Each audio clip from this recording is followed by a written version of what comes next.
Hello everyone, আজ খুব লুচি খেতে ইচ্ছা করছিল, তার জন্য দেখো গরম গরম লুচি ভেজে নিচ্ছি আর সঙ্গে রেডি করে নিয়েছি ছোলার ডাল।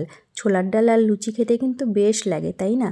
তাও দেখো ছোলার ডালটা এখান থেকে শাশুড়ি মাকে একটু দিয়েছি, উনি লুচি নেবেন না, শুধু ডাল নিয়েছে। তো এখানে আবার স্যালাড রেডি করা হচ্ছে আর এখানে আমি বেলছি আর গরম গরম ভাজছি। আচ্ছা, তোমাদের কেমন লুচি খেতে ভালো লাগে, লাল লাল লুচি নাকি সাদা সাদা লুচি? তো আমার দেখো সব কিছু রেডি করা হয়ে গেছে, এখন আমি থালায় বেড়ে নিচ্ছি খাবারগুলো। ডালটা বাটিতে নিচ্ছি আর লুচিগুলো পাশ দিয়ে নিয়ে নেব। আর তার মধ্যে দেখছি আমি লুচি যখন নিচ্ছি তখন দেখছি যে একটা লুচি আমি বেলেছি ঠিকই, কিন্তু ভাজিনি। তো ওটাকে আমি পরে আবার ভেজে নিলাম। তো এই যে স্যালাডটা নিয়ে এসেছি, দেখো স্যালাডটা নিয়ে বসে পড়লাম। এই যে খাচ্ছি আমরা এখন। দারুণ হয়েছিল খেতে, সত্যি বলতে দারুণ হয়েছিল, কিন্তু লবণটা একটু বেশি হয়ে গেছিলো, সামান্য।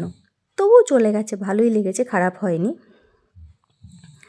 আর রাত্রেবেলা এরকম খাবার হলে কিন্তু বেশ ভালোই হয়, শীতের রাতে তো বেশ ভালো লাগে।